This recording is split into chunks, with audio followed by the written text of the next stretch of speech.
You're listening to Business and Life Conversations with Angela Henderson, podcast episode number 2. Hey there, you're listening to the Business and Life Conversations podcast. My name is Angela Henderson, and on this show, we talk about improving your business, life, or both by having amazing and rich conversations with brilliant guests who will inspire you and who will give you tips and tricks to help you grow both in life and in business. Hey there, welcome back to the Business and Life Conversations podcast, and I'm your host, Angela Henderson from Angela Henderson Consulting, and I'm super pumped that you're tuning in today. Now, I have a question for you. Have you ever thought about your effective hourly rate in business? Like really thought about it? Have you sat down and crunched your numbers? Or are you one of those people who kind of just wing it and go, yeah, my hourly rate's $200, my hourly rate is $50. I got it. I don't need to do this. I would bet my bottom dollar that you haven't done this in a long time, and that if you do sit down and listen to the next 5 to 7 minutes of this podcast episode, you're going to be amazed and learn a lot about actually what your effective hourly rate is. So let's jump in. Last week, I had to fly to Sydney for my content marketing event. I was pumped to have an hour and a half to myself on the plane with no kids, just me, myself, and I. I had no one else to take care of. I decided on this plane ride that I was going to cozy up with my new book I'd received in the post called Work Less and Make More by my friend James Shremko. Now, in this particular book, he talks about one main metric you need to assess in order to really get to where you want to be by working less and making more. And this metric is called the effective hourly rate. Now, this is a metric that I too use with many of my business consulting clients, but I've always just called it your hourly rate. However, in a minute, you'll see why by calling it your effective hourly rate is a much better option. Now, you might be thinking, what is Ange going on about this effective hourly rate? Let me explain what it actually is. In order to calculate your effective hourly rate, you need to do two things. One, you need to take the amount of revenue made in a month and subtract your costs. What you have left is your monthly profit. Now, divide your profit by the number of hours you worked in the month to get your overall effective hourly rate. It's simple, but yet so many businesses are failing to do it. They're too afraid to actually look at their numbers and see what that final hourly rate is. They're scared of failure.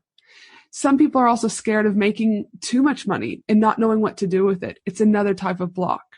So whatever your block is, again, in just a few moments, I want you to be able to sit down and actually look at with pen to paper your own effective hourly rate.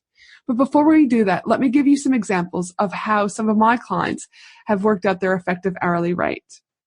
Let's say you make $5,000 a month in revenue. Your fixed costs, or some people will call them your overhead costs, come to $3,000.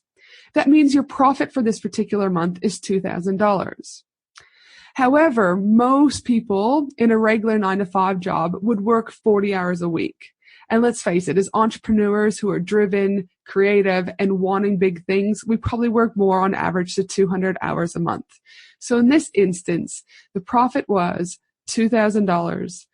The person is working 200 hours a month to achieve this profit. And effectively, that means their hourly rate is $10 per hour.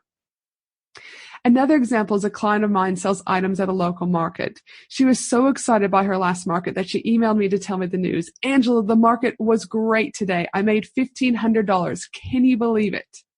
Now, I didn't want to go and dampen her excitement, so I responded with amazing. Can't wait to learn more in our next session. Fast forward and our next session came. We spoke about the preparation for the market, the setup of the market, what items she sold. Did she have a good location on the day? What was foot traffic like? Did the market owners do a good job at advertising? And then I spoke with her about her effective hourly rate. I explained to her that I was super excited and proud that she had brought in $1,500 on the day, but I wanted to talk to her more in depth about what she had actually profited and what that equals from an hourly rate perspective.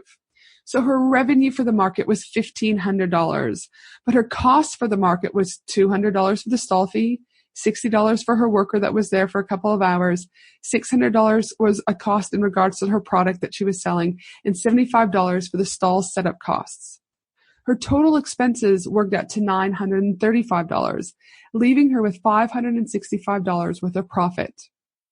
I wanted to take that one step further from the time she left her house at 6:30 in the morning until she got home at around 4:30. She'd actually worked for 10 hours, meaning the $565 worth of profit she had made for the day needed to be divided by the 10 hours she had actually worked, which meant her effective hourly rate was $56.50. My client was shocked her hourly rate was that. She just assumed that she would take the $1,500 divided by 10 hours and that she would get $150 of her hourly rate. She didn't actually take into account the expenses and her time that she had used during the market for that day. This was a lesson for my client to really look at her market numbers better, but also to do the same exercise at the beginning of each month for her month's prior numbers. So again, in this particular episode, I'm trying to show you what a monthly hourly rate could be and also what you could do if you're having a market, an expo, a trade fair, etc. Now, don't freak out. I'm sure some of you are listening to these stats and potentially pooping your pants. Again, don't freak out. I too have had low effective hourly rates at many different stages in my first business, Finley and Me, and also with Angela Henderson Consulting. This exercise, though, is about you actually taking a look at your numbers, starting to put things into perspective, getting your thinking about what you need to do in your business to increase your effective hourly rate. In addition, this exercise is just the beginning of you exploring how you can work less and make more. But the changes will need to start with you. So, are you going to get that pen and paper out? Let's work through your exercise. Take a moment right now on a piece of paper and work out your effective hourly rate based on your figures from last month. Are you happy with these figures? If not, start thinking about what you can do to make changes in order to increase your effective hourly rate. And as a side note, if you're looking for a great book to jumpstart working less and making more, I would strongly suggest you check out James Remco's book, Work Less and Make More, a book all businesses should have. And that's it, folks. That's today's podcast. Short and sweet and to the point. But again, something that's super important and something that most businesses aren't actually doing. So take a minute, work out your effective hourly rate, and then start putting strategies in place on how you can change that. All right, this is Angela Henderson from Business and Life Conversations. I hope you have an awesome day no matter where you are in the world, and I look forward to having you on my next podcast episode. Have an awesome day, everyone. Bye.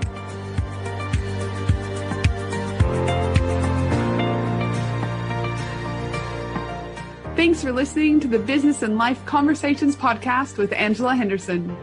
www.angelahenderson.com.au